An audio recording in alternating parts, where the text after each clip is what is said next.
Paul, I've got so much energy right now, I could probably outrun a chicken or at least a very lazy one. How are you feeling today? Honestly, I'm on top of the world, Emily. If happiness were contagious, I'd be the patient zero. Maybe it's a sign we should finally tackle the big H word, health. Perfect timing. Let's channel this good mood into a chat about health. But hey, before we jog into that topic, quick pit stop. Listeners, don't forget to subscribe, smash that like button, and share us like a cold at family dinner. The classic healthy reminder with a side of viral marketing. All right, now that we've done our warm-ups, let's get into the meat and potatoes of today's episode. Staying healthy, doctors, and maybe even dentists, if we dare. So, Paul, let's talk doctors. Be honest, do you enjoy visiting them? Or do you start looking for a secret escape tunnel under the waiting room chairs? If only those tunnels existed. I don't love going, but I do it. The doctor's always there with that magical advice.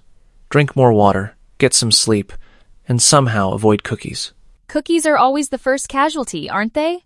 My last trip to the doctor was for a cold. I swear, my head felt like it was auditioning for a drum solo. A cold is the worst. I once went in with a sore tooth and ended up meeting the dentist's entire collection of tiny metal tools. When she said, "Open your mouth," I felt like I was giving a TED talk to my molars. Dentists have such a way with words, right? Open wide. It sounds so friendly until you see the floss. But hey, nothing beats that feeling when they say, "Good job, your teeth are shining like disco balls." Funny you mentioned shining, because after a good workout, I'm practically glowing okay, maybe just sweating a lot. Do you exercise at the gym, or are you more of an outdoor adventurer? I'm all about running in the park. Nothing like racing the squirrels and pretending you're in an epic nature documentary narrated by your own huffing and puffing. I love the image of you as the squirrel whisperer. I'm a treadmill kind of gal, fast walking, music blasting, pretending I'm being chased by my responsibilities. That's solid cardio motivation. I do weights too, but nothing that could flatten my foot if I drop it. And I always carry water, because apparently if you don't drink enough, you turn into a raisin. That's science.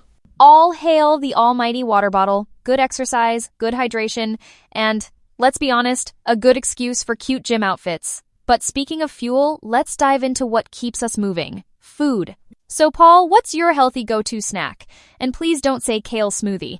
I'm still recovering from my last one. No kale here, I'm all about fruit. Bananas are my energy bars. They come in nature's own packaging and taste better than anything labeled superfood. Bananas are champion snacks. I'm more of an apple person, crunchy, red, and if you bite into one loud enough, you'll scare away any nearby junk food. Speaking of junk food, I'm convinced cake is a food group, just not a daily one. I say a little cake on a special day is like vitamins for the soul. I couldn't agree more. It's all about balance. Fruit and veggies most days, but leave room for joy and maybe the occasional ice cream emergency. After all, happy people are healthy people. Just talking about health makes me feel healthier. Maybe laughter really is the best medicine. Unless you're laughing with a mouthful of broccoli, then it's dangerous. Broccoli as a choking hazard. Nature's way of reminding us moderation is key. But jokes aside, it's really about finding what works for you. Whether that's dancing in your kitchen or power walking past the bakery before you change your mind. I love that. There's no one-size-fits-all. If you don't want to run, walk. If you hate spinach, eat carrots. And if your favorite exercise is dancing, then boogie like nobody's watching except maybe your cat. Cats are the ultimate judges. But seriously, health should make you feel good, not miserable. Find what makes you happy and healthy, and do that. Just maybe don't replace all your meals with cake. That's a doctor's note waiting to happen. So true. Listeners, let us know your favorite healthy habit in the comments. Do you run, dance, crunch apples, or practice the fine art of vegetable avoidance? Share your secrets. We promise not to tell your dentist.